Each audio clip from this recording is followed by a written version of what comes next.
الحلقة الأولى. قامت سارة من النوم على صوت ممتها وهي بتدلعها وتقولها: قومي يا ساسة يا حبيبتي، بقى كفاية نوم.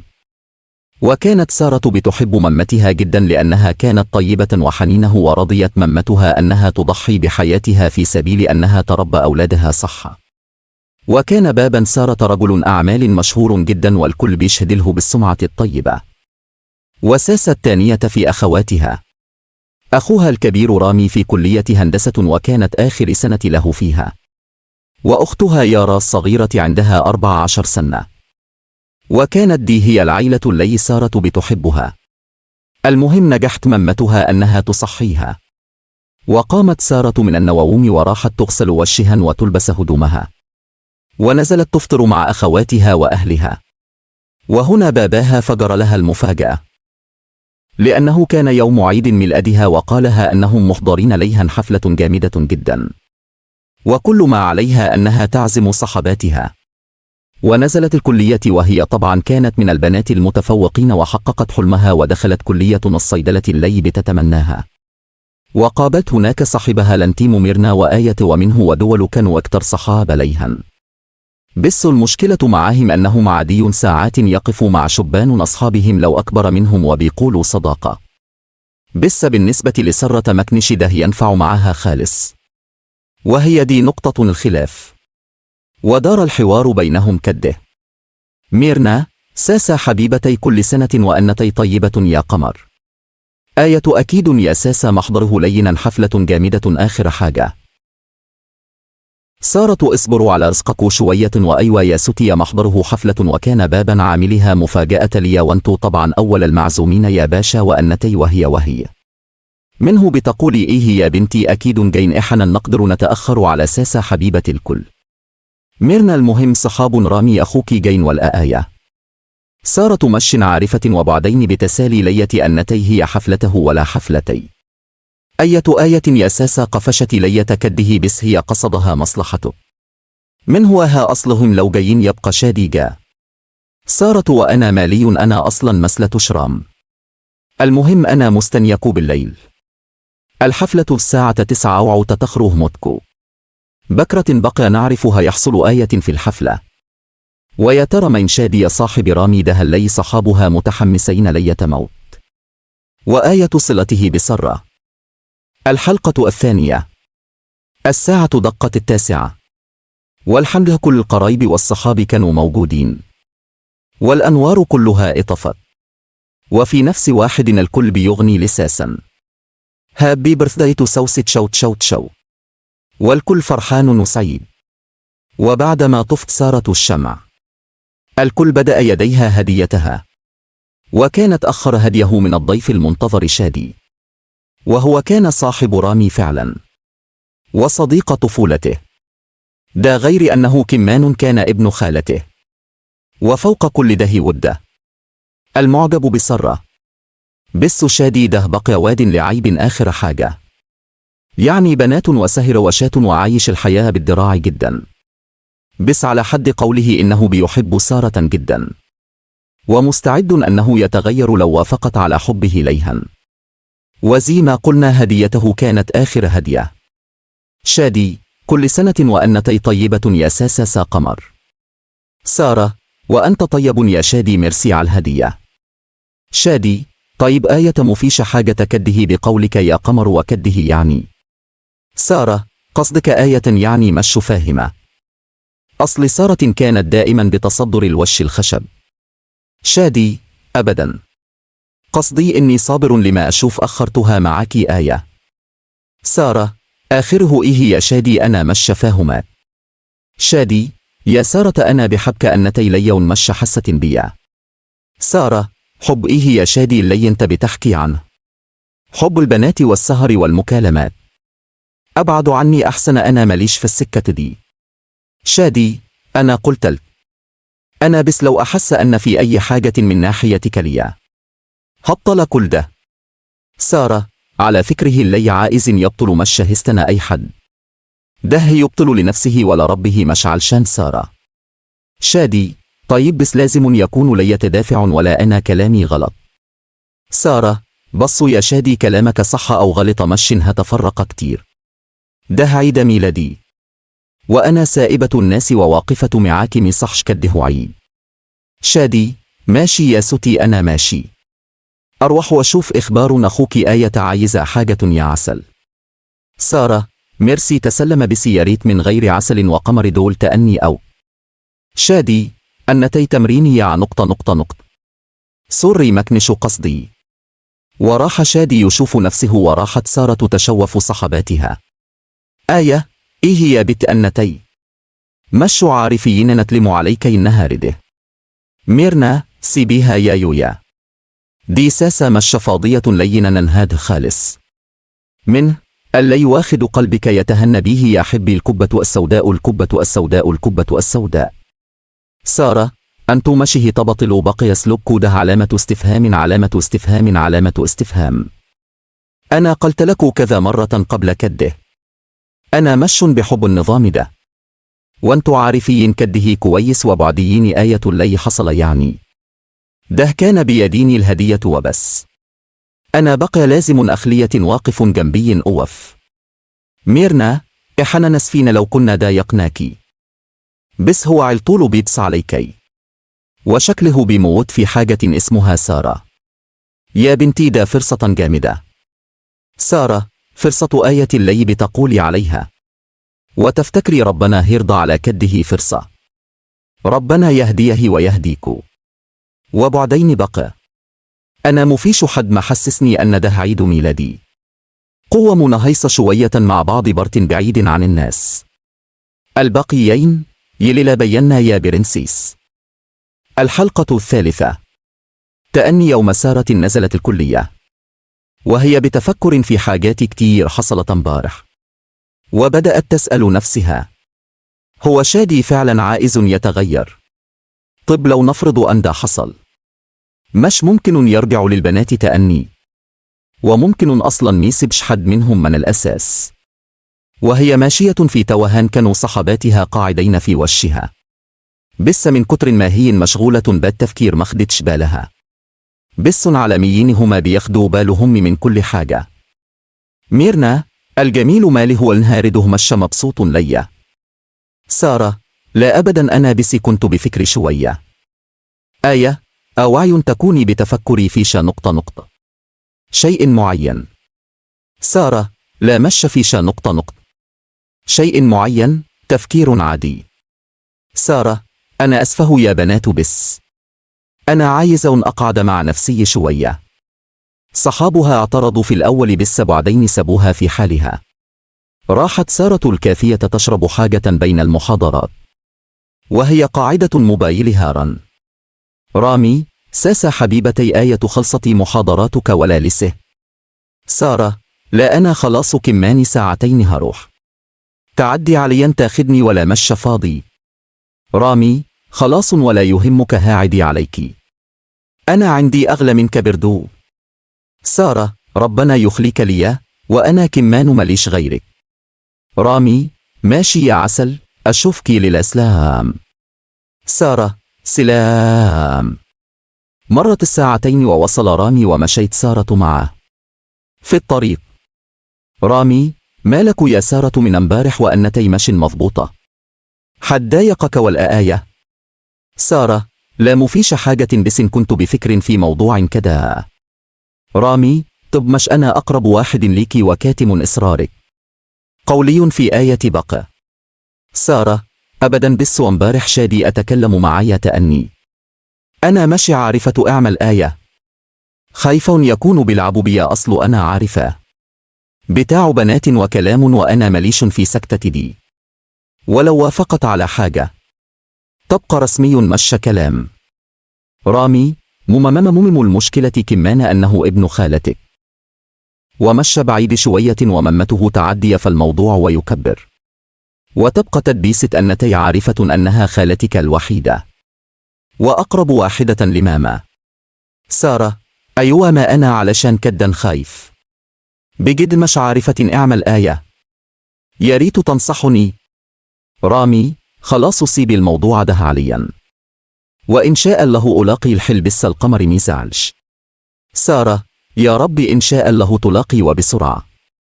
وبعدما سره قالت جملة هادي: موبايل رامي رن. يا ترمئين بيتصل وعايز آية. الحلقة الرابعة. رد رامي على الموبايل وطلع أكيد زي ما توقعت. شادي: رامي أهلا بحبيب القلوب. شادي: إيه يا بني فينك مشيت كده؟ رحت فين؟ رامي: لا أبدا مشيت خلاص خلصنا محاضرات. أنت اللي فضلت بتعمل آية. شادي: لا يا حبيبي أنا مش من اللي بيهمهم المحاضرات وبس. رامي: ماشي يا روميو، بس علشان أختي معايا مش عارف أرد عليك. شادي: أختك مين؟ في سره يا رب تكون سارة يا رب. رامي: سارة أصلي رحت جبتها من الكلية. خير أنت كنت عائز آية. شادي: وهو مبسوط الحمد لله طلعت هي. علشان تعرف بس إنك كنت ظالمني. أنا عايزك تفوت عليا تاخدني ممكن ولا مشها تعرف. رامي: حاضر من عينيا وأنا أقدر أتأخر. بعد المكالمة: سارة: خير كان عائز منك آية. رامي: عايزني أفوت عليه أوصله بيته، أصل عربيته في الجراد.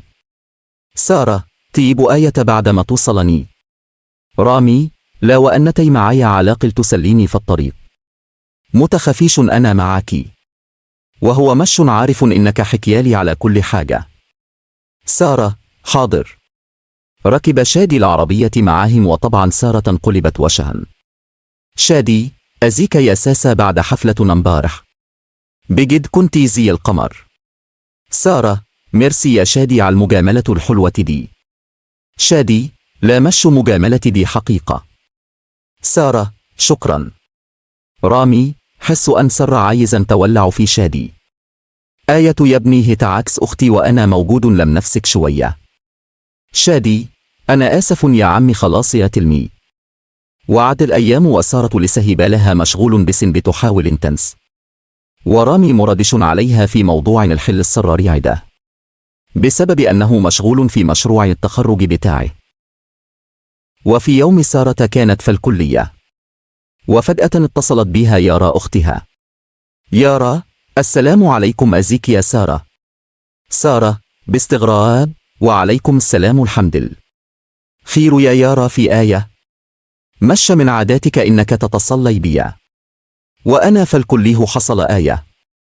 يارا: أنا ما قتلي أكلمك وهي عايزاكي تلحقيها على المستشفى.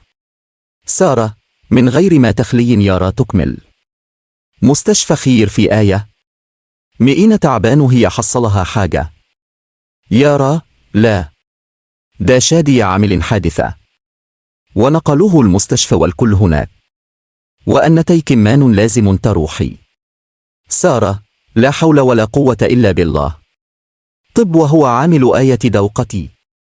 يارا: مش عارفة هي قالت هتكلمني بس لسه متصلش وأنا مش عايز أكلمها بس يا ريت أنتي لما تروحي تطمنيني. سارة: حاضر أنا رائحة دوقتي إن شاء الله. وقفت سارة تاكسي بسرعة وراحت على المستشفى. هناك العيلة كلها كانت موجودة لأن الموضوع كان خطير نوعا ما. وقفت سارة تاكسي بسرعة وراحت على المستشفى. هناك العيلة كلها كانت موجودة لأن الموضوع كان خطير نوعا ما. وشادي في العمليات وعنده بعض الكسور في جسمه والكل كان منهار بجد والوقت كان بطيء جدا. وبعد 5 ساعات خرج الدكتور من العمليات. الكل جري عليه علشان يطمن. قالهم الدكتور: بكرة نعرف. قالهم آية: أدعو الشادي أن تبقي وربنا يسترها معاها. الحلقة الأولى. قامت سارة من النوم على صوت ممتها وهي بتدلعها وتقولها: قومي يا ساسة يا حبيبتي بقى كفاية نوم. وكانت سارة بتحب ممتها جدا لأنها كانت طيبة وحنينة ورضيت ممتها أنها تضحي بحياتها في سبيل أنها تربى أولادها صح. وكان بابا سارة رجل أعمال مشهور جدا والكل بيشهد له بالسمعة الطيبة. وساسة الثانية في أخواتها. أخوها الكبير رامي في كلية هندسة وكانت آخر سنة له فيها، وأختها يارا الصغيرة عندها 14 سنة، وكانت دي هي العيلة التي سارة بتحبها. المهم نجحت ممتها أنها تصحيها، وقامت سارة من النوم وراحت تغسل وشها وتلبس هدومها، ونزلت تفطر مع أخواتها وأهلها. وهنا باباها فجر لها المفاجأة، لأنه كان يوم عيد ميلادها وقالها أنهم محضرين ليها حفلة جامدة جدا، وكل ما عليها أنها تعزم صحباتها. ونزلت الكلية وهي طبعا كانت من البنات المتفوقين وحققت حلمها ودخلت كلية الصيدلة التي بتتمناها. وقابلت هناك صاحبها لنتيم ميرنا وآية ومنه ودول كانوا أكثر صحاب ليهن. بس المشكلة معهم أنهم عادي ساعات يقفوا مع شبان أصحابهم لو أكبر منهم وبيقولوا صداقة. بس بالنسبة لسرة مكنش ده ينفع معها خالص، وهي دي نقطة الخلاف. ودار الحوار بينهم كده: ميرنا: ساسا حبيبتي كل سنة وأنتي طيبة يا قمر. آية: أكيد يا ساسا محضره لينا حفلة جامدة آخر حاجة. سارة: اصبروا على رزقكم شوية. وأيوة يا ستي محضره حفلة وكان بابا عاملها مفاجأة ليا وانتو طبعا أول المعزومين يا باشا وأنتي وهي منه بتقولي إيه يا بنتي أكيد جاين إحنا نقدر نتأخر على ساسا حبيبة الكل. ميرنا: المهم صحاب رامي أخوك جاين ولا آية؟ سارة: مش عارفة وبعدين بتسالي ليتي أنتي هي حفلته ولا حفلتي. آية يا ساسا قفشت لي كده بس هي قصدها مصلحته. من هو ها أصلهم لو جايين يبقى شادي جا. سارة: وأنا مالي أنا أصلا مسلة شرام. المهم أنا مستنيكو بالليل. الحفلة الساعة 9 وتتخره متكو. بكرة بقى نعرفها يحصل آية في الحفلة. ويا ترى من شادي يا صاحب رامي ده اللي صحابها متحمسين لية موت. وآية صلته بسرة. الحلقة الثانية. الساعة دقت 9، والحمد كل القرايب والصحاب كانوا موجودين، والأنوار كلها اطفت، وفي نفس واحد الكل بيغني لساسا: هابي برثداي تو سوست شوت شوت شو، والكل فرحان وسعيد. وبعدما طفت سارة الشمع الكل بدأ يديها هديتها، وكانت أخر هديه من الضيف المنتظر شادي، وهو كان صاحب رامي فعلا وصديق طفولته، ده غير أنه كمان كان ابن خالته، وفوق كل ده وده المعجب بسرة. بس شادي ده بقى واد لعيب آخر حاجة، يعني بنات وسهر وشات وعايش الحياة بالذراع جدا. بس على حد قوله إنه بيحب سارة جدا، ومستعد أنه يتغير لو وافقت على حبه ليها.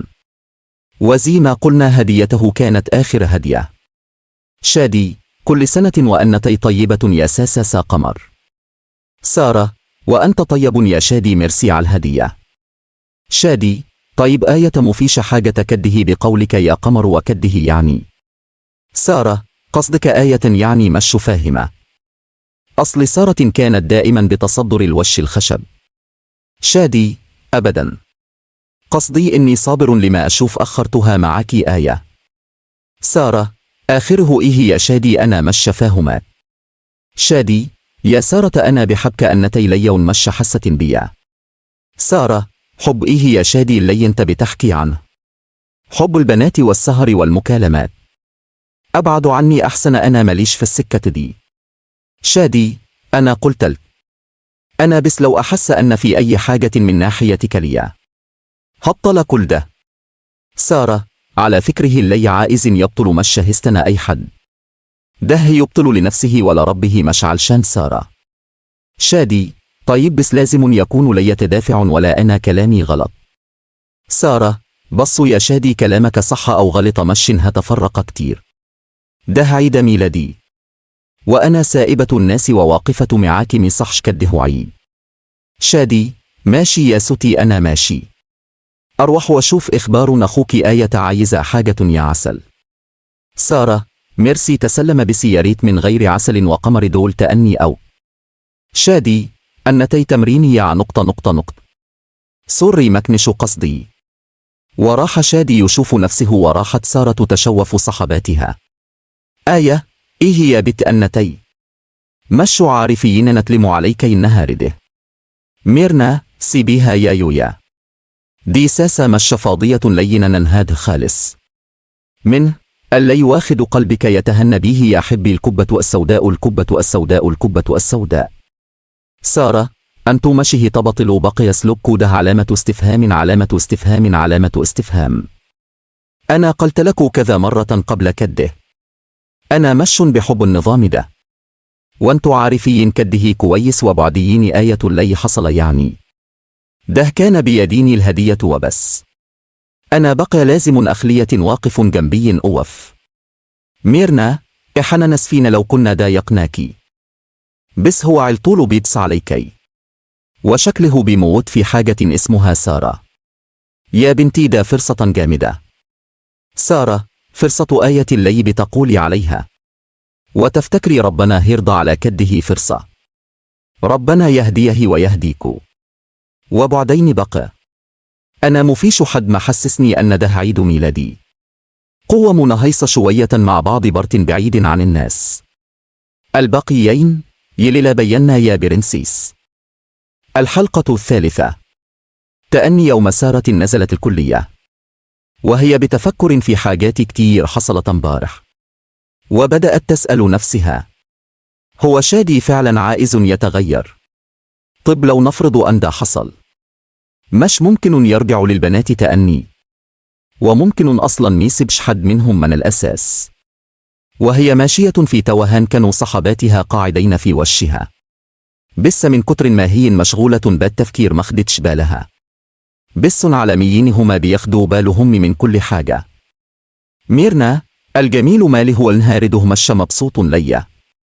سارة: لا أبدا أنا بس كنت بفكر شوية. آية: أوعي تكوني بتفكري في نقطة شيء معين. سارة: لا مش في نقطة شيء معين، تفكير عادي. سارة: أنا أسفه يا بنات، بس أنا عايز أقعد مع نفسي شوية. صحابها اعترضوا في الأول بس بعدين سابوها في حالها. راحت سارة الكافية تشرب حاجة بين المحاضرات، وهي قاعدة موبايلها رن. رامي: ساسة حبيبتي آية خلصتي محاضراتك ولا لسه؟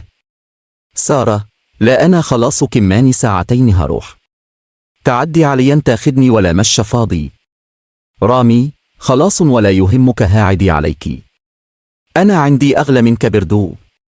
سارة: ربنا يخليك ليا، وأنا كمان ماليش غيرك.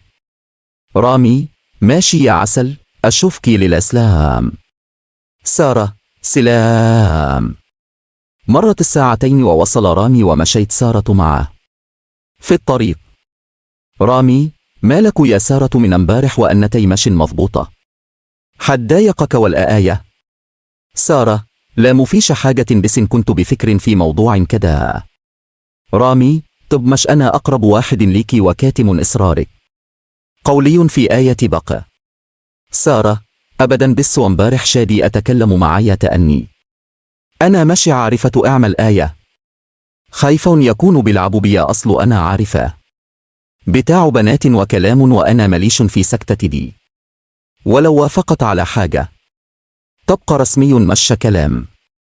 رامي: ممم المشكلة كمان أنه ابن خالتك، ومش بعيد شوية وممته تعدي فالموضوع ويكبر، وتبقى تدبيسة أنتي عارفة أنها خالتك الوحيدة وأقرب واحدة لماما. سارة: أيوة ما أنا علشان كدا خايف بجد مش عارفة أعمل آية، يا ريت تنصحني. رامي: خلاص سيبي الموضوع ده حاليا، وإن شاء الله ألاقي الحل بس القمر ميزعلش. سارة: يا رب إن شاء الله تلاقي وبسرعة. وبعدما سره قالت جملتها دي. موبايل رامي رن. يا ترمئين بيتصل وعايز آية. الحلقة الرابعة. رد رامي على الموبايل وطلع أكيد زي ما توقعت. شادي. رامي: أهلا بحبيب القلوب. شادي: إيه يا بني فينك مشيت كده؟ رحت فين؟ رامي: لا أبدا مشيت خلاص خلصنا محاضرات. أنت اللي فضلت بتعمل آية. شادي: لا يا حبيبي أنا مش من اللي بيهمهم المحاضرات وبس. رامي: ماشي يا روميو، بس علشان أختي معايا مش عارف أرد عليك. شادي: أختك مين؟ في سره يا رب تكون سارة يا رب. رامي: سارة أصلي رحت جبتها من الكلية. خير أنت كنت عائز آية. شادي: وهو مبسوط الحمد لله طلعت هي. علشان تعرف بس إنك كنت ظالمني. أنا عايزك تفوت عليا تاخدني ممكن ولا مشها تعرف. رامي: حاضر من عينيا وأنا أقدر أتأخر. بعد المكالمة: سارة: خير كان عائز منك آية. رامي: عايزني أفوت عليه أوصله بيته، أصل عربيته في الجراج. سارة: طيب آية بعد ما توصلني. رامي: لا وأنتي معايا علاقل تسليني في الطريق. متخفيش أنا معاك، وهو مش عارف إنك حكيالي على كل حاجة. سارة: حاضر. ركب شادي العربية معاهم وطبعا سارة انقلبت وشها. شادي: أزيك يا ساسة بعد حفلة امبارح، بجد كنتي زي القمر. سارة: ميرسي يا شادي على المجاملة الحلوة دي. شادي: لا مش مجاملة دي حقيقة. سارة: شكرا. رامي: حس أن سر عايزا تولع في شادي. آية: يا ابني هي عكس أختي وأنا موجود لم نفسك شوية. شادي: أنا آسف يا عمي خلاص يا تلمي.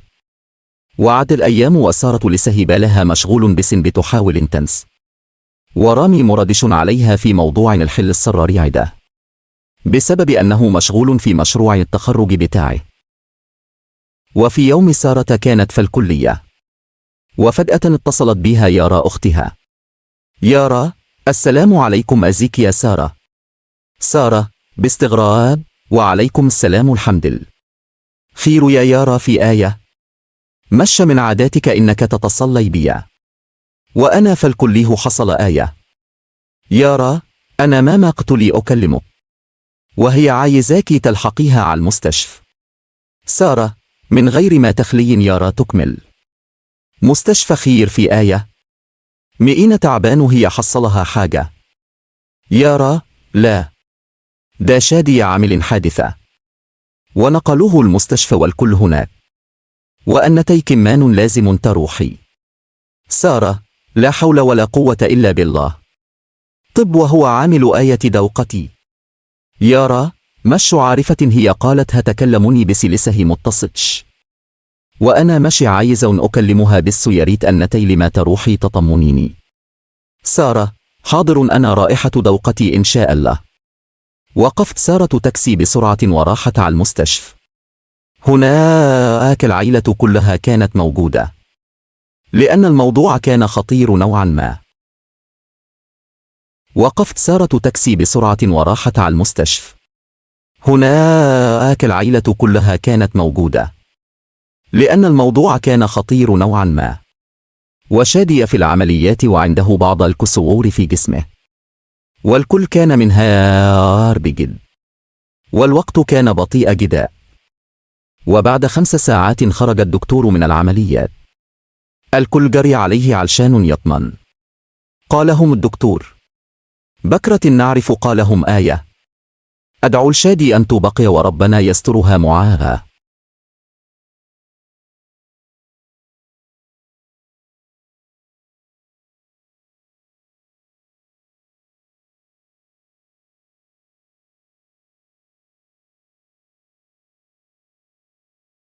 الحلقة الأولى.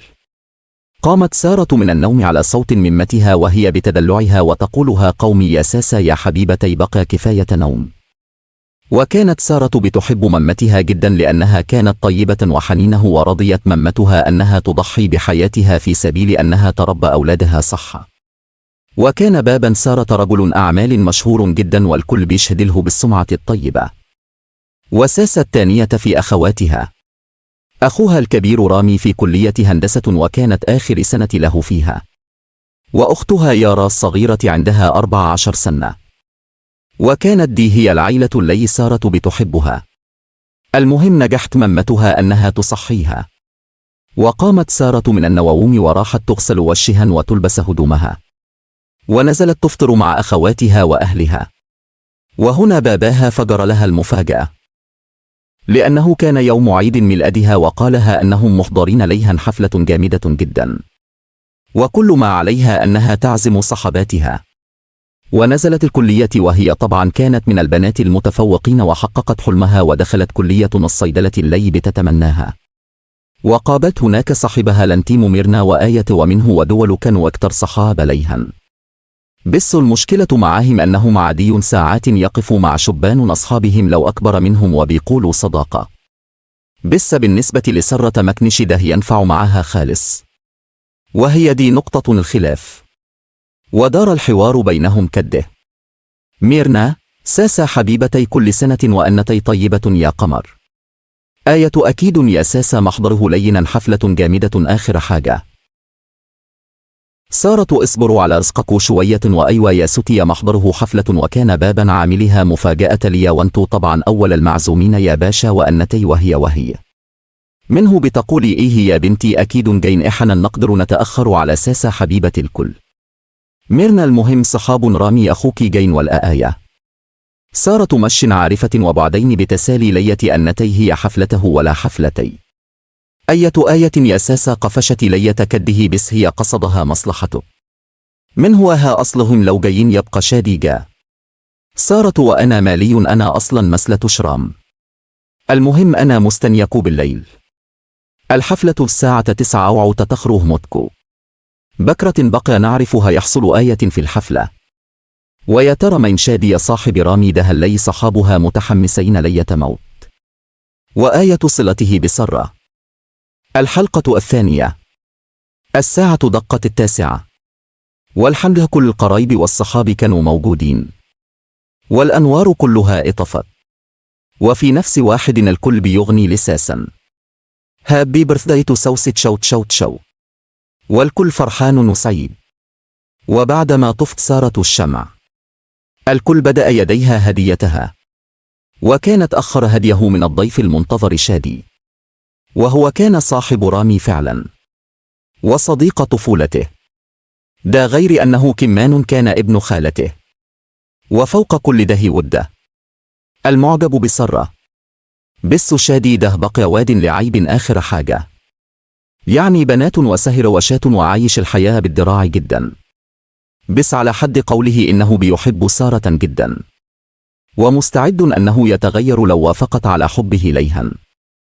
وزي ما قلنا هديته كانت آخر هدية. شادي: كل سنة وأنتي طيبة يا ساسا قمر. سارة: وأنت طيب يا شادي، ميرسي على الهدية. شادي: طيب آية، مفيش حاجة كده بقولك يا قمر، وكده يعني. سارة: قصدك آية يعني مش فاهمة. أصل سارة كانت دائما بتصدر الوش الخشب. شادي: أبدا، قصدي إني صابر لما أشوف أخرتها معك آية. سارة: آخره إيه يا شادي، أنا مش فاهمة. شادي: يا سارة أنا بحبك أنتي لي مش حسة بيا. سارة: حب إيه يا شادي اللي أنت بتحكي عنه؟ حب البنات والسهر والمكالمات. أبعد عني أحسن، أنا ماليش في السكة دي. شادي: أنا قلت لك، أنا بس لو أحس أن في أي حاجة من ناحيتك ليا هبطل كل ده. سارة: على فكره اللي عائز يبطل مش هستنا أي حد، ده يبطل لنفسه ولا ربه مش علشان سارة. شادي: طيب بس لازم يكون لي تدافع ولا أنا كلامي غلط. سارة: بصوا يا شادي، كلامك صح أو غلط مش هتفرق كتير، ده عيد ميلادي، وأنا سائبة الناس وواقفة معاك مصحش كده عيد. شادي: ماشي يا ستي، أنا ماشي، أروح وأشوف إخبار أخوك آية عايزة حاجة يا عسل. سارة: ميرسي، تسلم بس يا ريت من غير عسل وقمر دول تأني أو. شادي: أنتي تمريني يا نقطة. سوري مكنش قصدي. وراح شادي يشوف نفسه، وراحت سارة تشوف صحباتها. آية: إيه يا بت أنتي مش عارفين نتلم عليك النهار ده. ميرنا: سيبيها يا يويا، دي ساسة مش فاضية لينا ننهاد خالص منه اللي يواخد قلبك يتهنى به يا حبي الكبة السوداء الكبة السوداء الكبة السوداء. سارة أنتو مشه تبطل بقي سلوك كوده علامة استفهام علامة استفهام علامة استفهام. أنا قلت لك كذا مرة قبل كده أنا مش بحب النظام ده وانتو عارفين كده كويس وبعديين آية اللي حصل يعني ده كان بيديني الهدية وبس. أنا بقى لازم أخلية واقف جنبي أوف. ميرنا إحنا نسفين لو كنا ضايقناكي بس هو علطول بيبص عليكي وشكله بيموت في حاجة اسمها سارة. يا بنتي ده فرصة جامدة. سارة فرصة آية اللي بتقولي عليها وتفتكري ربنا هيرضى على كده فرصة. ربنا يهديه ويهديكو. وبعدين بقى أنا مفيش حد ما حسسني أن ده عيد ميلادي. قوة منهيصة شوية مع بعض برت بعيد عن الناس. الباقيين يليلا بينا يا برنسيس. الحلقة الثالثة. تأني يوم سارة نزلت الكلية وهي بتفكر في حاجات كتير حصلت امبارح وبدأت تسأل نفسها هو شادي فعلا عائز يتغير؟ طب لو نفرض أن ده حصل مش ممكن يرجع للبنات تأني وممكن أصلا ميسبش حد منهم من الأساس. وهي ماشية في توهان كانوا صحباتها قاعدين في وشها بس من كتر ما هي مشغولة بالتفكير ما خدتش بالها. بس عالميين هما بياخدوا بالهم من كل حاجة. ميرنا الجميل مالي هو النهارده مش مبسوط ليا.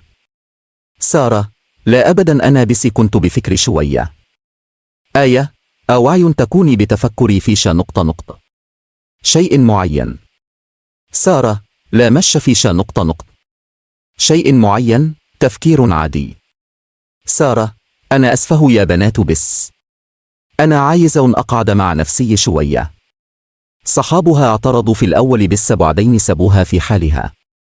راحت سارة الكافية تشرب حاجة بين المحاضرات وهي قاعدة موبايلها رن. رامي ساسة حبيبتي آية خلصتي محاضراتك ولا لسه؟ سارة لا أنا خلاص كماني ساعتين هروح. تعدي عليا تاخدني ولا مش فاضي؟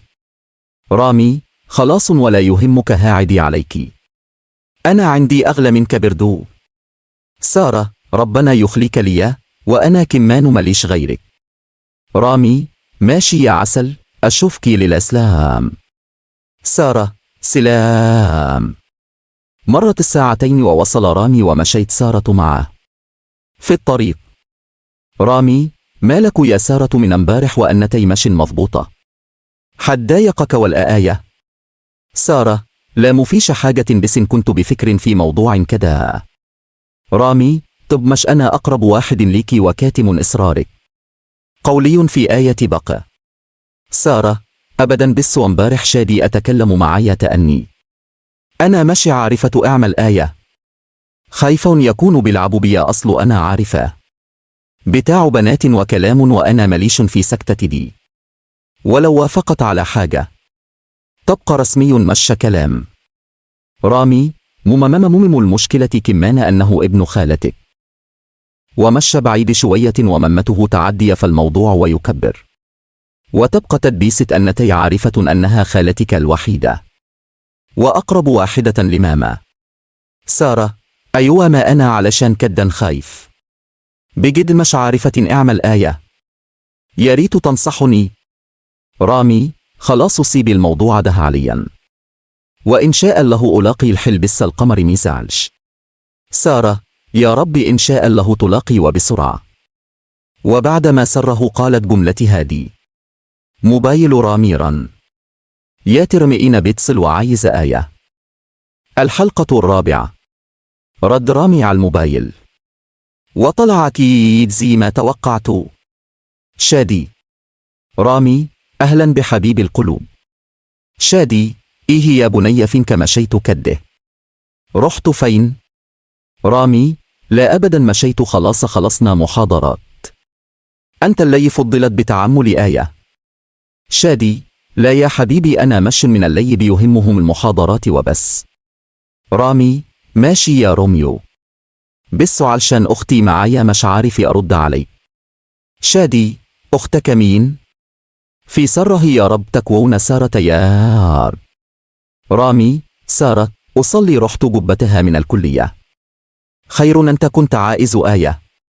شادي: وهو مبسوط الحمد لله طلعت هي. علشان تعرف بس إنك كنت ظالمني. أنا عايزك تفوت عليا تاخدني ممكن ولا مشها تعرف. رامي: حاضر من عينيا وأنا أقدر أتأخر. بعد المكالمة: سارة: خير كان عائز منك آية. رامي: عايزني أفوت عليه أوصله بيته. أصل عربيته في الجراد. سارة: طيب آية بعدما توصلني. رامي: لا وأنتي معي علاقل تسليني في الطريق. متخفيش أنا معك. وهو مش عارف إنك حكيالي على كل حاجة. سارة: حاضر. ركب شادي العربية معهم وطبعا سارة انقلبت وجها. شادي: أزيك يا ساسة بعد حفلة امبارح. بجد كنتي زي القمر.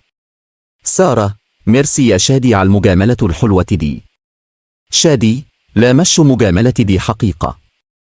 سارة: شكرا. رامي: حس أن سر عايزا تولع في شادي. آية: يا ابني هت عكس أختي وأنا موجود لم نفسك شوية. شادي: أنا آسف يا عمي خلاص يا تلمي. وعد الأيام وسارة لسه بالها مشغول بسن بتحاول تنس. ورامي مردش عليها في موضوع الحل السراري عده بسبب أنه مشغول في مشروع التخرج بتاعه. وفي يوم سارة كانت في الكلية وفجأة اتصلت بها يارا أختها. يارا: السلام عليكم أزيك يا سارة. سارة باستغراب: وعليكم السلام الحمد لله. خير يا يارا في آية؟ مش من عاداتك إنك تتصلي بيا وأنا في الكليه حصل آية. يارا: أنا ما قتلي أكلمك وهي عايزاكي تلحقيها على المستشفى. سارة: من غير ما تخلي يارا تكمل. مستشفى خير في آية؟ مئين تعبان هي حصلها حاجة.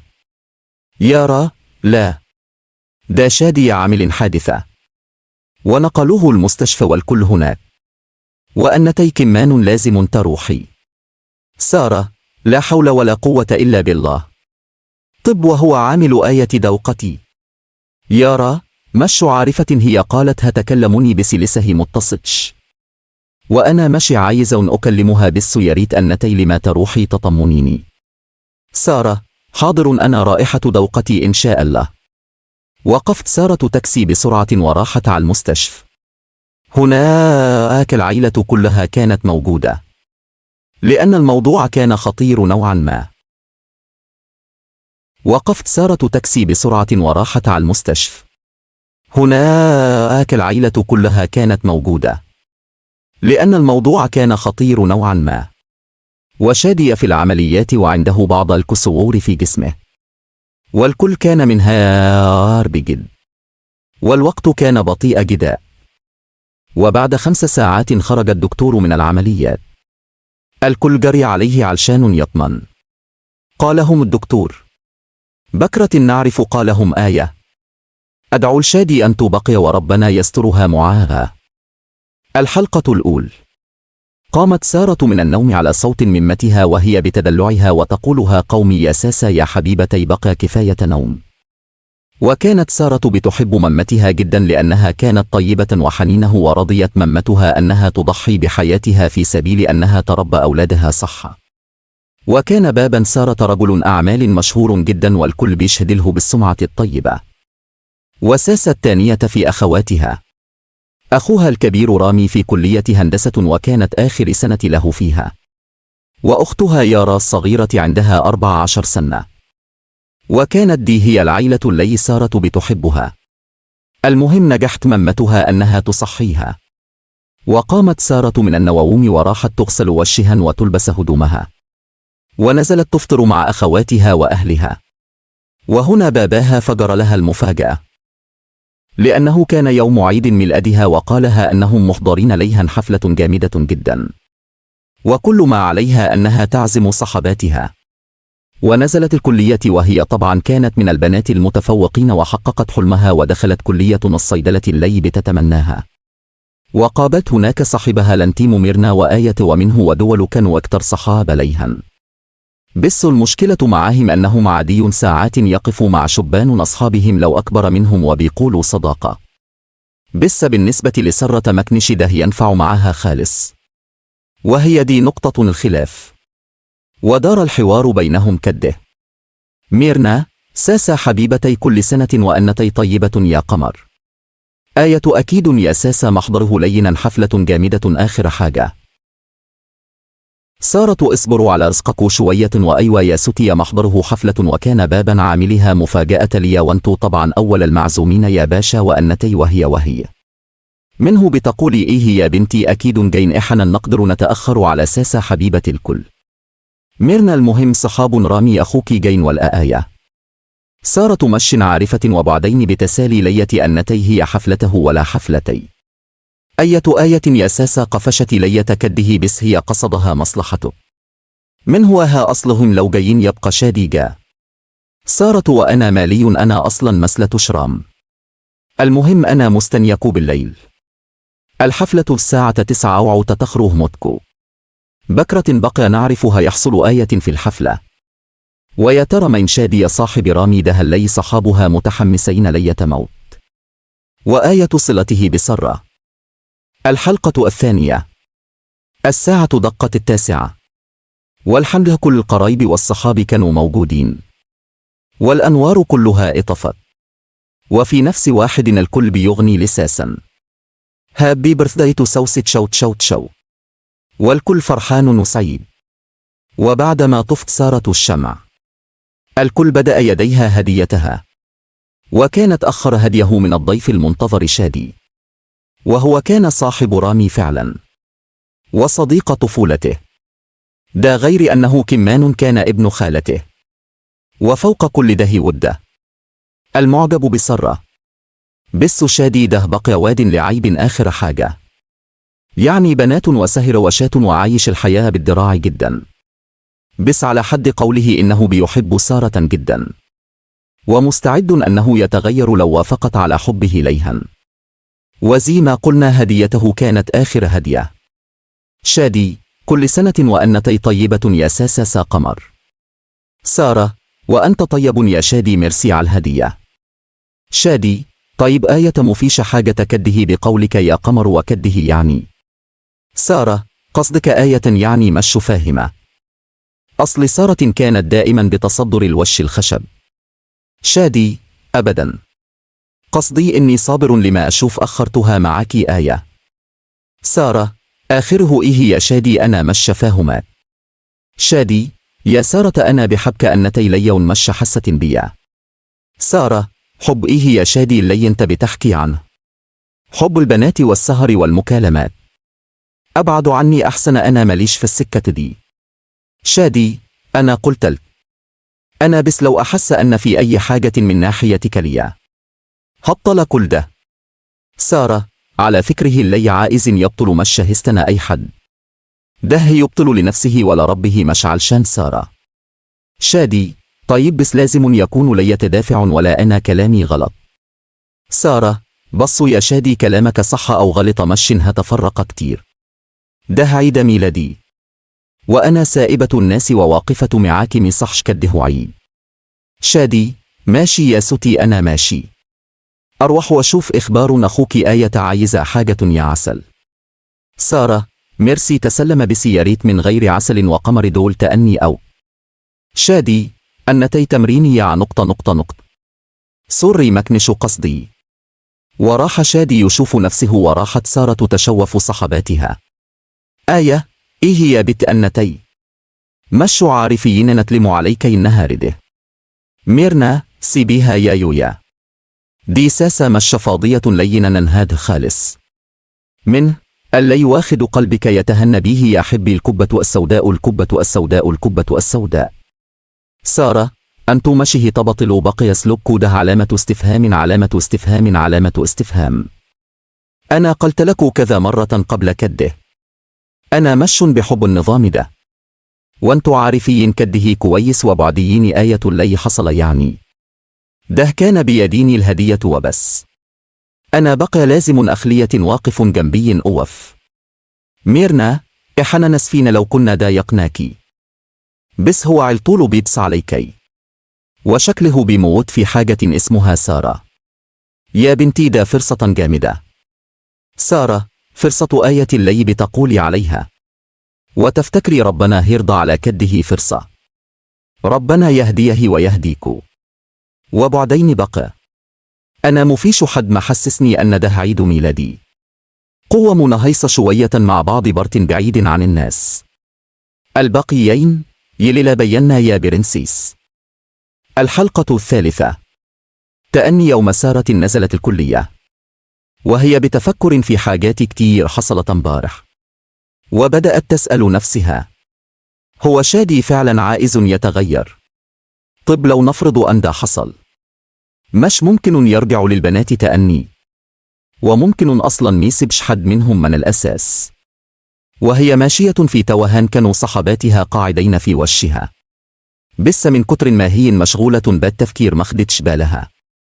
بس عالميين هما بياخدوا بالهم من كل حاجة. ميرنا الجميل مالي هو النهارده مش مبسوط ليا. سارة لا أبدا، أنا بس كنت بفكر شوية. آية أوعي تكوني بتفكري في نقطة شيء معين. سارة لا مش في نقطة شيء معين، تفكير عادي. سارة أنا أسفه يا بنات، بس أنا عايزة أقعد مع نفسي شوية. صحابها اعترضوا في الأول بس بعدين سابوها في حالها. راحت سارة الكافية تشرب حاجة بين المحاضرات، وهي قاعدة موبايلها رن.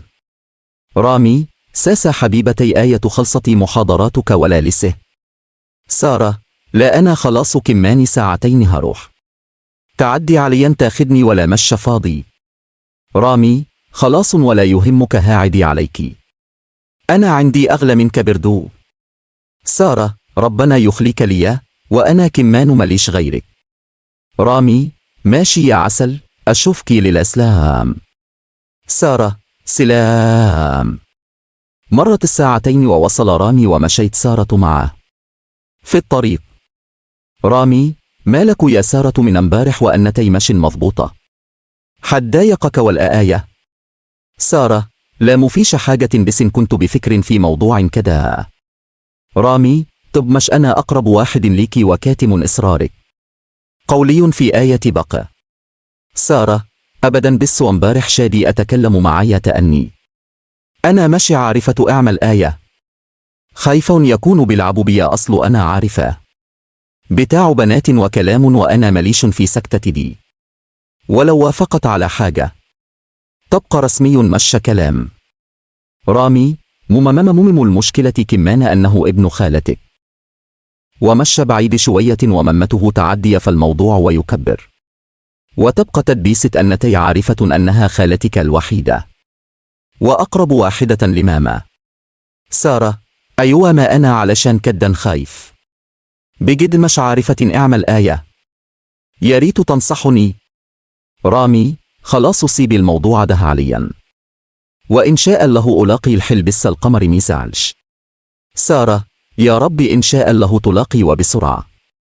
وبعدما سره قالت جملتها دي.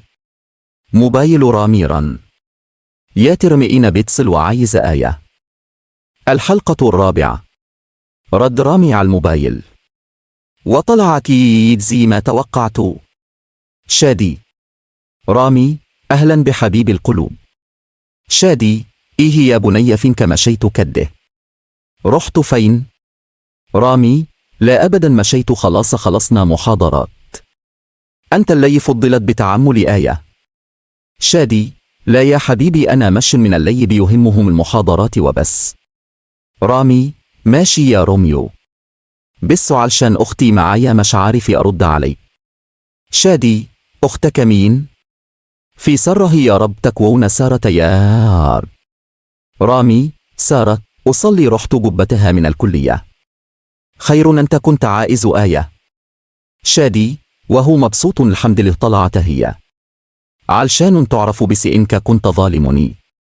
أنا عايزك تفوت عليا تاخدني ممكن ولا مشها تعرف.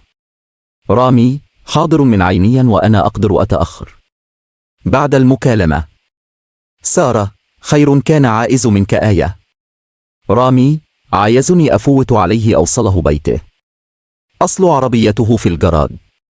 سارة: تجيب آية بعدما توصلني. رامي: لا وأنتي معي علاقل تسليني في الطريق. متخفيش أنا معك. وهو مش عارف إنك حكيالي على كل حاجة. سارة: حاضر. ركب شادي العربية معهم وطبعا سارة انقلبت وجها. شادي: أزيك يا ساسة بعد حفلة امبارح. بجد كنتي زي القمر. سارة: ميرسي يا شادي على المجاملة الحلوة دي. شادي: لا مش مجاملة دي حقيقة. سارة: شكرا. رامي: حس أن سر عايزا تولع في شادي.